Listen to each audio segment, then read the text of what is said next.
What is going on, everybody? Crazy Dog back with another Cleveland Cavaliers video for you guys. And we are now just over 24 hours away from the NBA trade deadline. And in this video, I'm going to go over the article that was posted by Chris Fedor yesterday, where he gave us an update on the Cavs' pursuit of DeAndre Hunter. And he also listed some other players that the Cavs have also checked in on. So with that being said, let's go over what Mr. Fedor said about the Cavs' pursuit of DeAndre Hunter. Now, normally when I do an article review video, I would post the actual article and then we'd go through it. Well, unfortunately, in this case, the article is behind a paywall. So, unfortunately, I can't necessarily just pull up the article because I don't pay for the service that this article is on. So, yeah, this is where the lovely NBA Twitter aggregator accounts come in, like Dunk Central or NBA Central. And we're going to see what was said.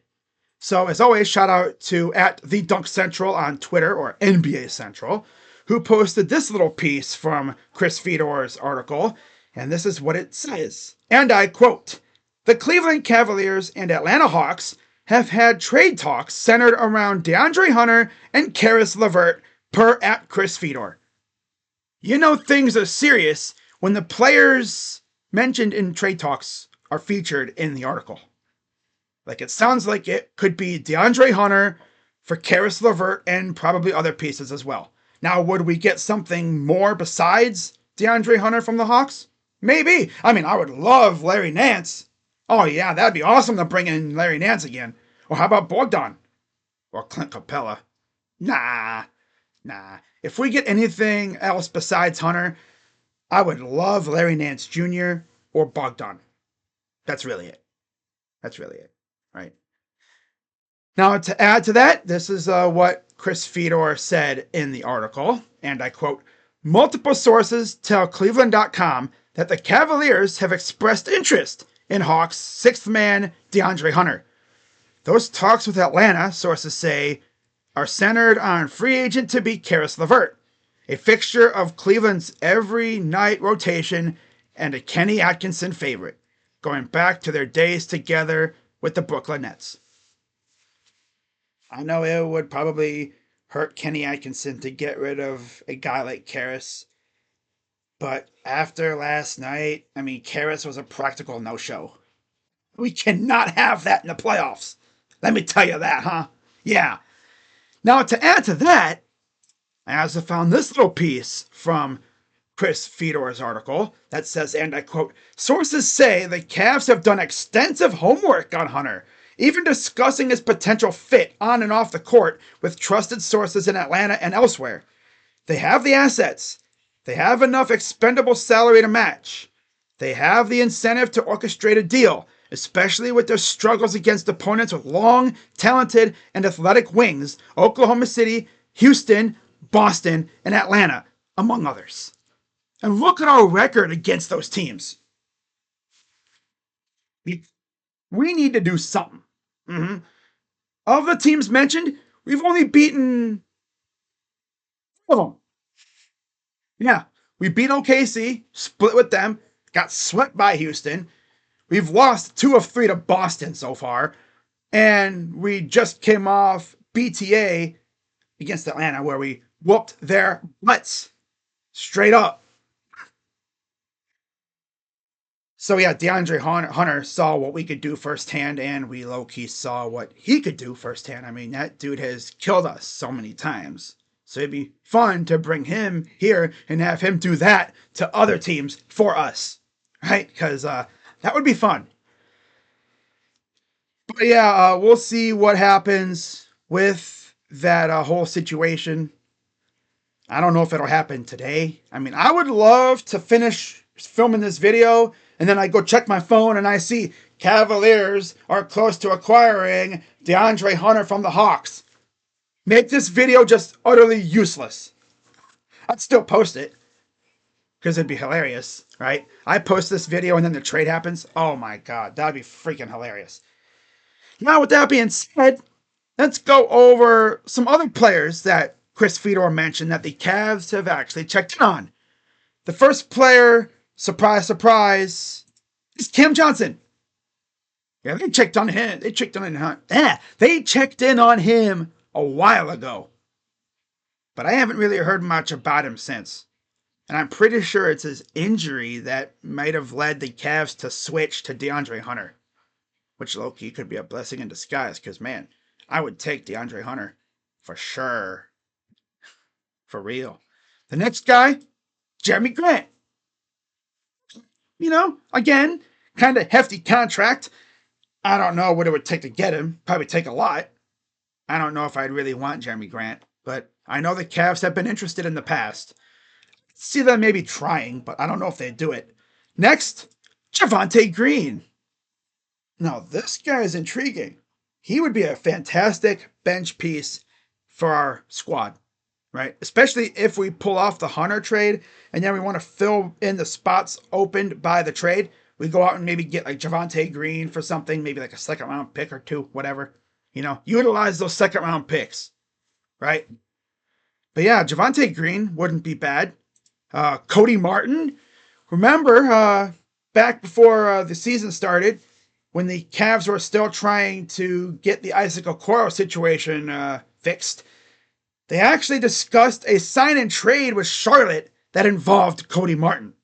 It would have been Isaac Okoro for Cody Martin. And of course, we all know how that ended. We ended up just signing Isaac Okoro. And of course, he's hurt again. Surprise, surprise. Next, we have Julian Champagnie. Or Champagnie. Again, another guy that wouldn't cost much to acquire. Maybe a few second round picks, if anything. But again, another good, solid depth piece for our bench. He'd be good.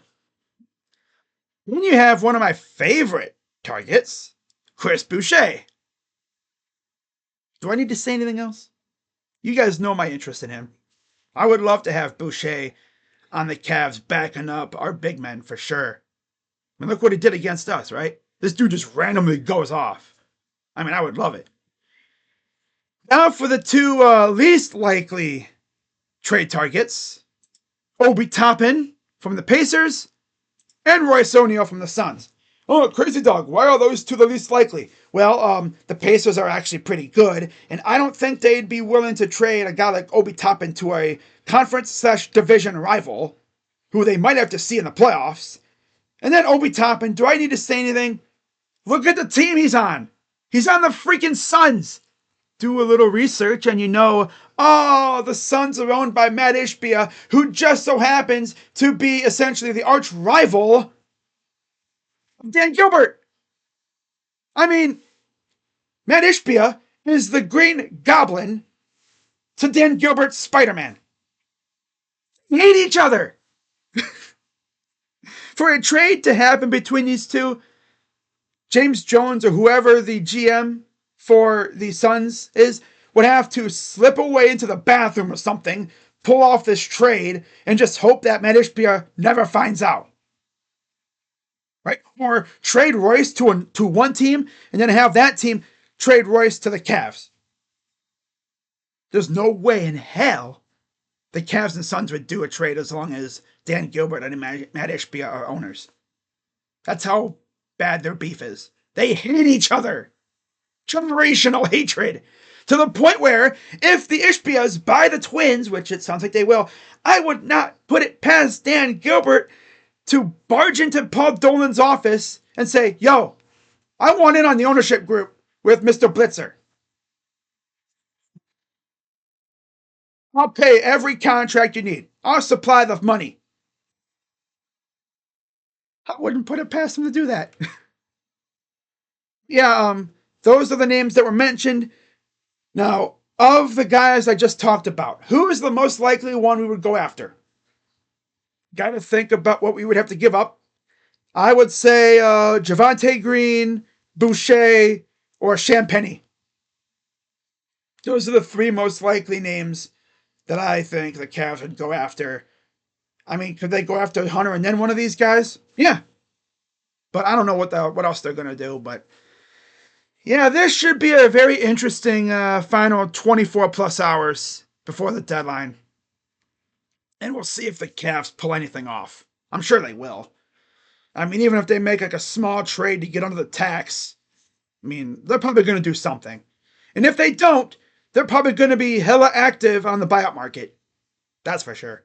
They have to be. You cannot go into the playoffs with the team that we have right now after what we saw last night. You can't trust anybody on that damn bench to show up. If we have to sit back and watch Spider go hero ball again, we're cooked. We're cooked. We're charred. We're overcooked. We're done for.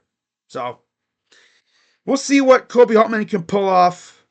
I would love DeAndre Hunter if he can manage to also swipe freaking Larry Nance Jr. or Bogdan or something. Maybe a little extra piece too. Even Muhammad Gay as well. You know, that's actually a real person who plays for the Hawks, by the way. He's barely played, but he'd be a solid bench piece, I guess. If we get anything else with Hunter, that'd be cool too. But let me know what you guys think in the comments down below, and we'll see what happens. So if anything does happen, you already know I have a video for it, and I'll be live tomorrow from 1:30 to about 3:15ish. Because again, trades could happen after the deadline passes.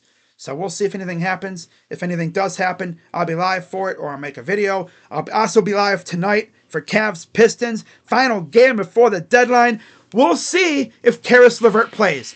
We will know if things are getting really serious if Caris LeVert and DeAndre Hunter are both being held out of the game tonight. If they ain't playing tonight, we know something serious is happening. So we'll see.